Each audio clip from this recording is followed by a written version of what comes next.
Please subscribe Ito Manny Vlog.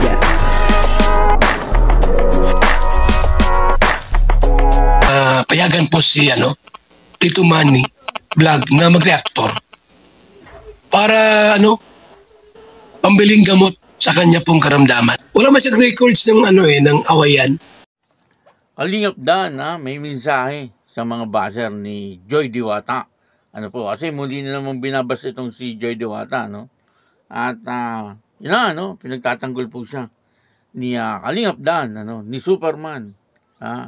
Alam niyo naman, si Superman ang Superman talagang yan po ay tagapagtanggol, At dito po ay muli, pinagtanggol po niya muli itong si Joy Diwata.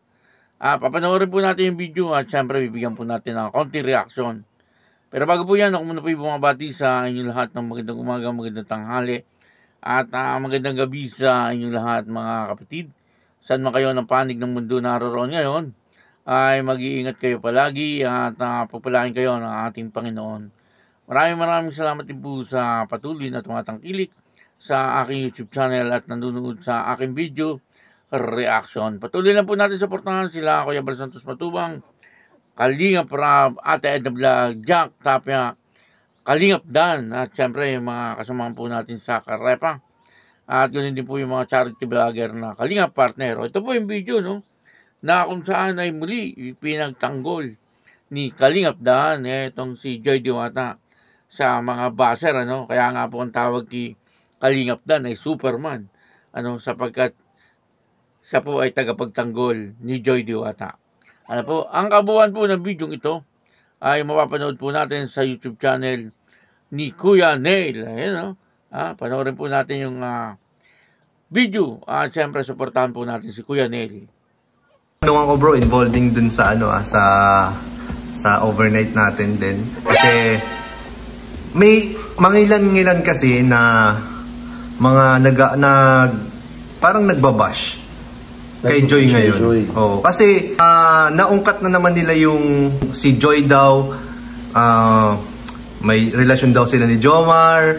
Tapos may bago na naman nga, si Joy daw, may relasyon daw sila ni Edu. May mga gumagawa ng mga makadikit ni Joy. Kung sinong makadikit, ginagawa ng issue. Ba't din nila? Tapos tsaka sakto nung pauwi kasi kayo, di ba? Kayo sabay-sabay kayo umuwi. Ikaw. Ikaw si Joy, si Joy, si Jomar, si David, si Coach Ral, yan, ang dami ninyo doon. So parang nag-start na naman yung mga mga haka-haka na puro lalaki kasama niya. Kasi parang yung kay Jomar doon. Kasi sa sasakyan.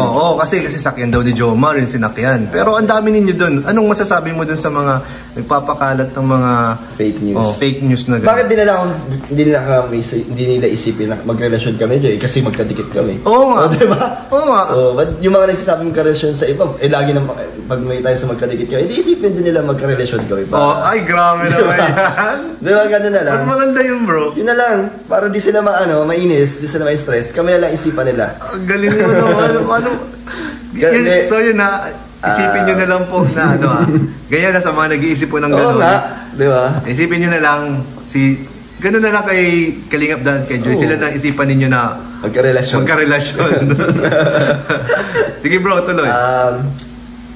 Yung unang tanong mo, yun nga, nasagot ko naman yung nalilink nga sa mga kung saan makatabi kay Jomar, kay Edu. Hindi ko lang alam bakit nagkakaroon sila ng ganong kwento or naiisip nila yung mga ganon. Hindi lang naman si Joy nakakasama ng K-Boys. Tama. Hindi lang naman si Joy nakakadikit ni Jomar at ni Edu, di ba? Tama. Halos lahat naman sumasakay din kay Edu sa sasakyan nila. Sila Carla, sila lahat.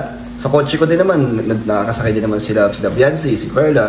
So lahat naman, pantay-pantay lang. Open naman. Hindi ko lang alam sa mga iba't ibang supporters sa mga iniisip nila, ba't gano'n sila ka-threaten kay Joy? Which is wala naman ginagawa si Joy. Talagang bawal bang makipag-usap or makipagkaibigan. Kaya parang sa palagay ko parang nagkakaroon ng parang ilangan sa part ng mga magkakaibigan. Kasi sa mga Angels, mga bata yan Tapos sa mga kabasa sila ng gano'n. Siyempre may ilang silang pansinin. Yung kung sino man yung nililink sa kanila, di ba? Baka isipin, baka gano'n nga. So nagkakaroon ng dumi yung pag-iisip. Pero walang katotohanan lahat yan. Narinig niyo po kay Kalingap. Yung po naman topic po dito ay tungkol po doon sa overnight nila, no?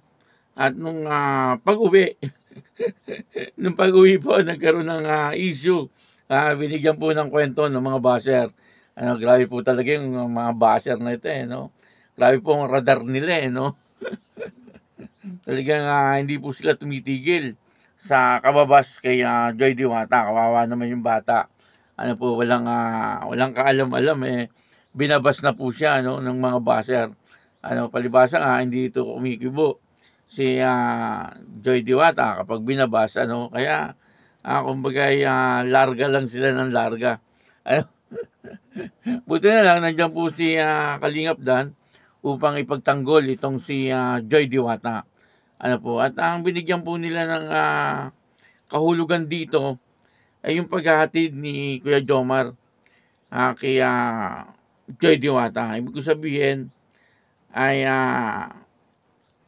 nung sumakay si Joy Diwata doon po sa sasakyan ni Kuya Jomar, binigyan po nila ng kahulugan, at sabi nga po ay ito daw pong dalawa ay merong relasyon, samantalang marami naman po na magkakasama itong sila Kuya Jomar at saka sila Joy Diwata nung inihatid po doon yata sa apartment ni Joy Diwata, kahit po kay Kalinga Pedro, mapadikit lang po itong si Joy Diwata kay Kalinga Pedro ay binibigyan na po ng kahulugan ng mga basher, samantalang kay Kalingap Dan ay lagi po naman kasama ni Kalingap Dan itong si Joy Diwata ay hindi po nila binibigyan ng kahulugan, samantalang dito kitang-kita po natin na talagang nagkakagustuhan na yung dalawa, si Joy Diwata at saka si Kalingap Dan. Ba't hindi sabihin ng mga basher na itong dalawa ay meron ng relasyon, nagkakagustuhan na, at talagang kitang-kita dun sa teleserye na talagang silang dalawa ay malapit na malapit sa bawat isa.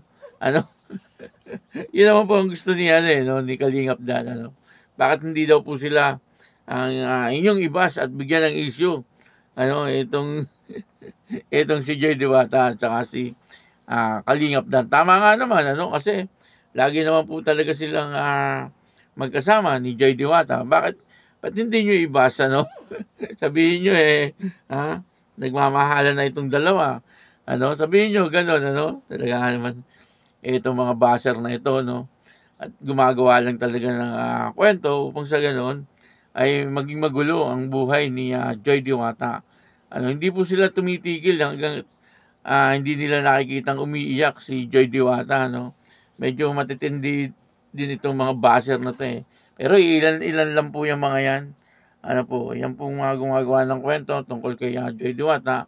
Yan ang po hindi po makakasagabal sa teleserye. Kasi ilan lang po yan.